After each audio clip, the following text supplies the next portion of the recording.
It's a damp track all the way round the circuit, so watch Chris Walker there, first time pole position for number 2, but alongside him Neil Hodgson, and it could well be that the Ducatis get the grip, but Hodgson did not get a particularly good start. James Hayden got his Ducati in the second place, but it was Chris Walker again, another one of those electrifying starts. The number 2 Suzuki leads, number 5 James Hayden on the Ducati in second place, but it is very, very wet and treacherous and slippery out there. Some of the riders have opted to use slick tyres, but the majority have gone for intermediates or indeed full wets, and well, they might need full wets because it's getting darker and darker, but Chris Walker's down! Chris Walker, the championship leader, is down and out of round 21 here at Brands Hatch.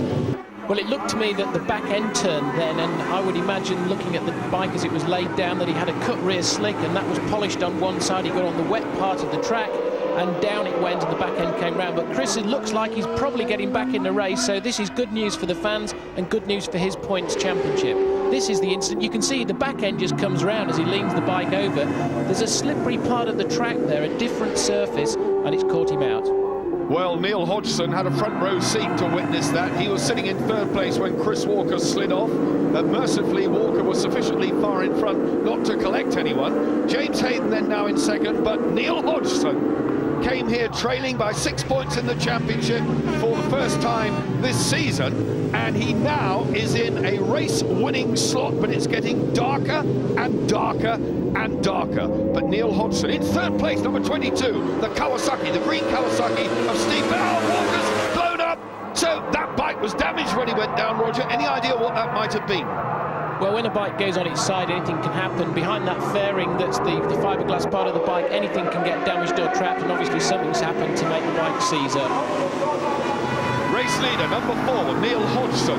In third place, in second place indeed, the Kawasaki number 22 of Steve Plater. So he's really, really going well here. We're expecting to see the wet weather specialists. Look out for Michael Rutter, number 31, and there is Walker, parked by the side of the track. So his race is over, and I just dread to think, I can't imagine what's going on in that man's head at the moment. He's seen it all slip away, literally in front of his eyes. Down he went, he's out of the race, but pressing hard now in second place, Steve Plater from Lincolnshire. He's been getting better and better and better since his mid-season spate of crashes when he knocked himself about quite badly on the Kawasaki. Look at the sky, it can only get worse, Roger. I can't begin to tell you how difficult the surface is as Plater takes the lead up the inside of Neil Hodgson into Druitt's corner. So now Steve Plater's in the lead. I can see that the rear tyre on Plater's bike looks like a rear slick. Now, if it does happen to rain, then that's going to be a problem for him. But let's not forget that this race started as a wet race, which means that if it does rain, they are not compelled to stop it. Well, this is the first time that Steve Plater has led a British Superbike round, and he's doing it in good style. But of course, Neil Hodgson will know now that his arch rival and chief adversary, and there he is, Chris Walker, very, very dejected Chris Walker. Hodgson will know that he's out of the race, so he also knows that Steve Plater, from a points standpoint, is absolutely no threat to him at all. The danger man is John Reynolds, and there is John Reynolds. Oh, it's raining really, really heavily now on that part of the circuit. They're swarming all over Steve Plater. Number 6, Sean Emmett. He won a race here at Brands with a slick rear tyre on his Ducati. Hayden is elbowing his way through into second place. They're not giving up. Look how close they are. It must be desperately tricky now. This is incredibly difficult for these riders.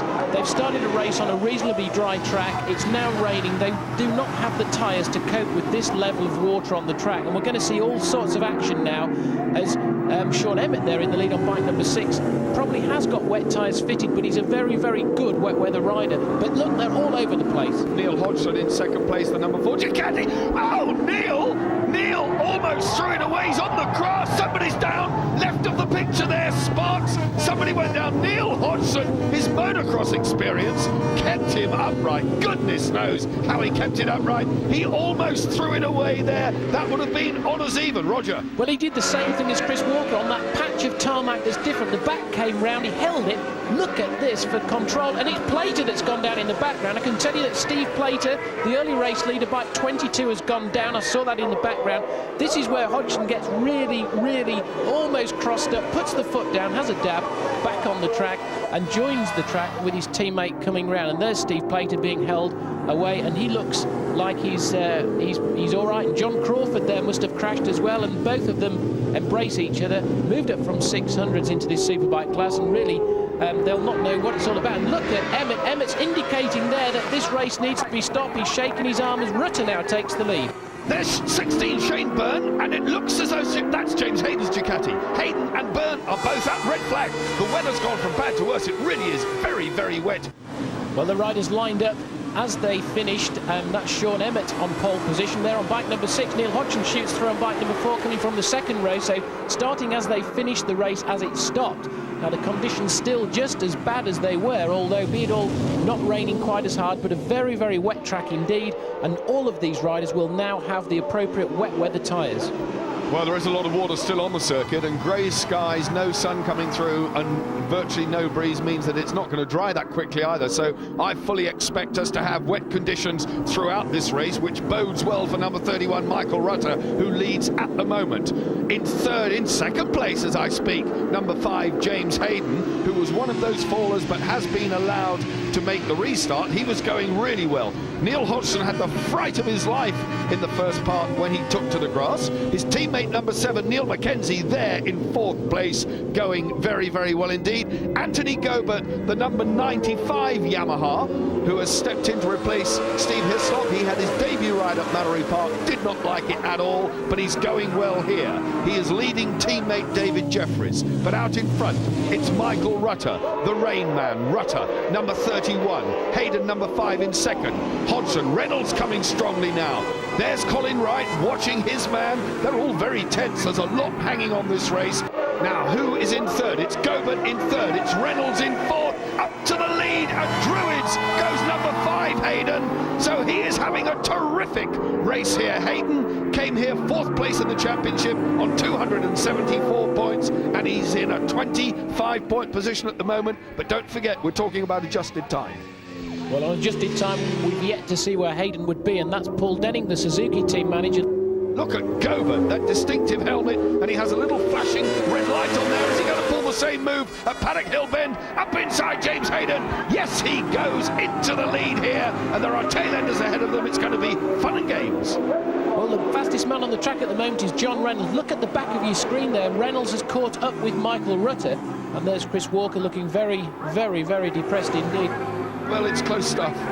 Well, it's certainly close stuff, but I don't think James Hayden is doing what he's supposed to be doing here, because John Reynolds would ideally like to be passed, and this is an opportunity for him as they break into Druids, and John Reynolds leans on James Hayden there, but James Hayden's having none of it. In fact, John Reynolds went wide there. Rutter took a big twitch. We're on the last lap now. Less than a mile for them to go. We're on the last lap, and Reynolds must get past Hayden. They're both skating about, the rear end letting loose here. Michael Rutter must know where he stands in the reckoning, and there it is. 0.9 of a second. Reynolds is behind Rutter. He must close him down. In other words, stretch away, but get past Hayden. That is the paramount job he has to do, and he's going round the outside, powering the Ducati. Is it going to be enough? No, Hayden is fighting back. The checkered flag's up.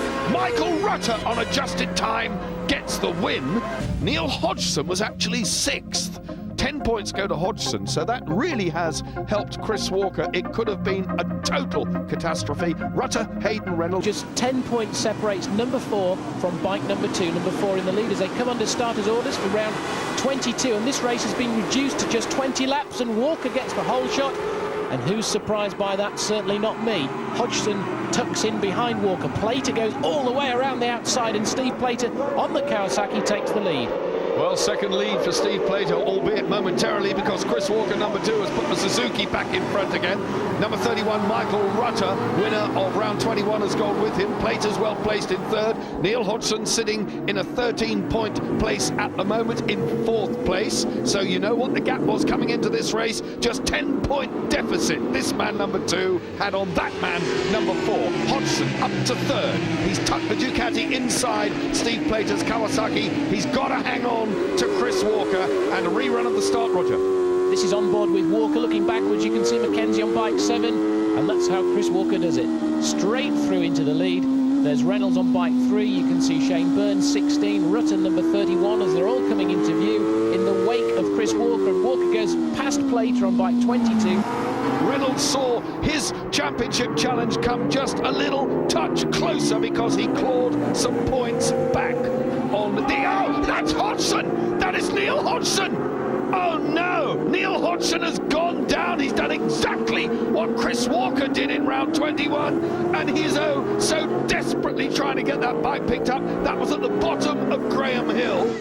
Chris Walker is skating all over the tarmac, Roger. Sensational stuff. Whoa, sensational stuff indeed, because that's David Jeffries down. Well, number 31 in third place, Michael Rutter, still in a rostrum position, but it's up to second, and he can smell a win here for number 3, John Reynolds. 20 points are his for the taking at the moment, and he will know that Neil Hodgson has gone out. This is the passing move, looking forward from John Reynolds. Michael Rutter has gone out of picture on your left into Paddock Hill Bend. We are now well over 3/4 race distance. He's just got to hang on to the end. Reynolds still in second. No sign, of course, of Neil Hodgson on that caption because we saw him crash out. He's in the pit garage, and he too now will be taking his turn, watching the television monitor. He'll be doing the maths in his head, and he will know, assuming Chris Walker takes it all the way. That's Gobert! Anthony Gobert, winner of the second half of race 1, has dumped the Yamaha on the grass here. Now there's an air of resignation in the Ducati pit, but it's not over yet, as we've said so many times over the weeks and months of this thrilling season that we've had in the year 2000. It's going to be very interesting to see if we can actually get a better year next year. That remains to be seen. But in third place, is he going to finish third in the year 2000 championship? Number 3, John Reynolds. Michael Rutter, the Rain Man, going really well, but this is Reynolds. Well, Reynolds there nearly being run off the track by a slower rider again costing him time, and poor old John sometimes seems to be in the wrong place at the wrong time, and that's allowed Michael Rutter, the guy in the red bike there, to get ahead of him. Chris Walker on his final lap won't be taking any chances now. This will give him a 21-point championship lead. A look over the shoulder from Chris Walker. It certainly turned his day round. He must have felt so dejected halfway through the afternoon. The crowd have stayed here. The conditions have been dreadful. The summer's really gone, but it's still Chris Walker on his way. The air horns are going, exiting clearways now, coming down towards the line. Paul Denning and the Suzuki team are absolutely thrilled. It came right at the end of the day for Chris Walker. There's the win then. 20-lap race, as Roger Burnett said at the start, a shortened race distance and confirmation of Walker's win. Rutter, second place, so another rostrum for Michael Rutter. Reynolds, McKenzie, Shane Byrne and Steve Plater stayed on for 6th. Hayden in